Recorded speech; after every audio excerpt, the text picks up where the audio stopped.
اعوذ باللہ من الشیطان الرجیم بسم اللہ الرحمن الرحیم۔ اگر کوئی مومن اس دنیا سے انتقال کر جاتا ہے تو اور اس کے ورثاء وراثت تقسیم کرنے سے پہلے کچھ اعمال انجام دیں گے، جن میں سے سب سے پہلا عمل یہ ہے کہ اگر میت کے اوپر کوئی قرض تھا تو اس کی جو جائیداد ہے اس کا حساب لگانے کے بعد اس کا وہ قرض ادا کیا جائے گا۔ قرض ادا کرنے کے بعد جو رقم بچے گی تو آپ دیکھیں گے کہ آیا میت کے اوپر خمس تو واجب نہیں تھا یا زکوٰۃ تو واجب نہیں تھی۔ خمس اور زکوٰۃ آپ مومنین نے فروع دین میں پڑھا ہوگا کہ نماز کے بعد ہمیں زکوٰۃ یاد دلوائی جاتی ہے۔ اسی طرح 5واں نمبر خمس کا آتا ہے۔ خمس بھی زکوٰۃ کی طرح پیسے ہی دینے ہوتے ہیں، کچھ چیزوں پہ واجب ہوتی ہیں۔ جب یہ دو چیزیں ادا کر لیں میت کی طرف سے تو اب آپ تیسری چیز دیکھیں گے جس کا نام ہے رد مظالم۔ رد مظالم کیا ہوتا ہے کہ بعض دفعہ انسان کسی کا نقصان کر دیتا ہے بالغ ہونے کے بعد یا بالغ ہونے سے پہلے، جیسے بچپنے میں کسی کے گھر کا شیشہ توڑ دیا تھا یا کسی کی کوئی چیز چوری کر لی تھی، کتاب اٹھا لی تھی، کسی کی گاڑی کا ٹائر پنچر کر دیا تھا، یا بڑے ہونے کے بعد کسی کا اس نے بازو توڑ دیا تھا، تو جب بازو توڑ دیں یا اس طرح کے جو بھی اعمال ہیں ان کے بدلے میں انسان نے پیسے دینے ہوتے ہیں۔ ان پیسوں کو یہ جو بدلے میں دیے جاتے ہیں نقصان کے بدلے میں رد مظالم کہتے ہیں۔ تو اب اگر اس میت نے ایسے اعمال انجام دیے تھے تو وہ رد مظالم کے طور پہ ادا کرنے پڑیں گے۔ چوتھی چیز ہے کفارے۔ اگر میت زندگی میں روزے جو رکھتی تھی،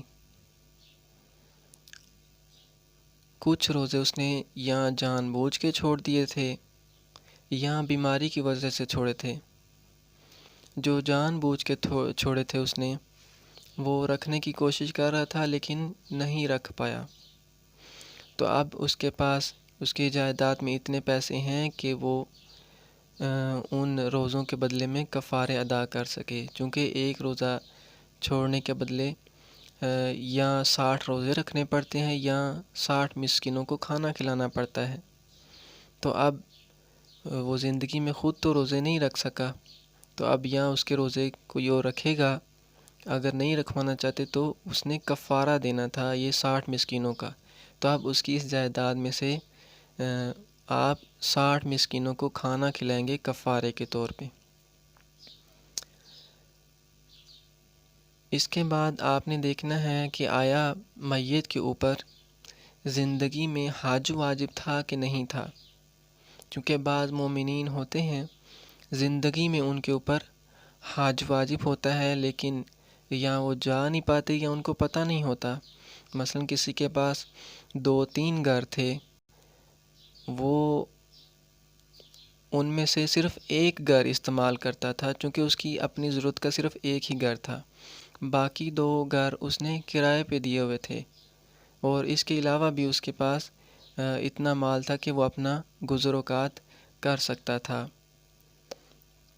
یعنی ایک گھر اس کے اپنے لیے کافی ہے، باقی وہ کام کرتا ہے، ادھر سے اسے پیسے آتے ہیں، اگر وہ حج پہ چلا جاتا ہے واپس آتا ہے تو اسے کوئی اتنی مشکل پیش نہیں آتی، تو اس پہ لازم تھا کہ وہ اپنی زندگی میں ہی ایک گھر کو بیچ کے حج پہ چلا جاتا، لیکن وہ نہیں گیا، یا کوئی اسے ایسی مجبوری پیش آئی کہ وہ نہیں جا سکا، جیسے بیمار ہو گیا ہے اور اپنی نیابت میں بھی کسی کو نہیں بیچ سکا، تو اب اس کی اس جائیداد میں سے پہلے آپ اس کی نیابت میں حج کروائیں گے، اس کے بعد آپ نے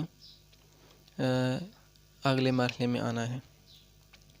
جب آپ یہ کام میت کی جائیداد میں سے انجام دے لیں تو اب آپ نے دوسرے مرحلہ میں آنا ہے، چونکہ یہ مرحلہ وال اس کی جائیداد کے تقسیم ہے۔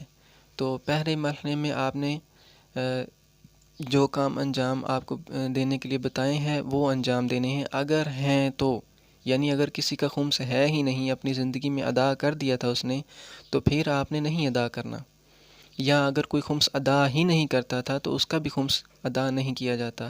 اسی طرح کسی قرضہ تھا ہی نہیں تو پھر قرضہ نہیں آپ ادا کریں گے، کسی پہ حج واجب ہی نہیں تھا تو پھر آپ حج نہیں کروائیں گے۔ تو یہ اس صورت میں ہے جب اس پہ یہ چیزیں واجب تھیں اور میت نے انجام نہیں دیں تو وارث نے یہ کام انجام دینے ہیں۔ تو اگر اس پہ تھیں، وارث نے یہ کام انجام دے لیے ہیں، تو اب دوسرے مرحلے میں آئے۔ دوسرے مرحلے میں ہے وصیت، کہ اگر کوئی مومن انتقال کے وقت وصیت کر جاتا ہے، کہ آپ پہلے یہ بات یاد رکھیں کہ وصیت اس کی کل جائیداد میں سے تیسرے حصے پہ ہوتی ہے، یعنی اس کی جائیداد کے 3 حصے کیے جائیں تو ایک حصے پہ وہ وصیت کر سکتا ہے۔ تو اگر اس نے وصیت کی تھی تو دوسرے مرحلے میں وارث اس کی وصیت پہ عمل کرے گا۔ مثلاً آخری وقت میں اس نے وصیت کی تھی کہ میرے تیسرے حصے کو فلاں مسجد میں خرچ کر دیجیے گا، یا فلاں مدرسے میں اتنی رقم جمع کروا دیجیے گا، یا تیسرا حصہ مثلاً اس کا مدرسہ بنوا دیں، میرے فلاں رشتہ دار کو دے دیں۔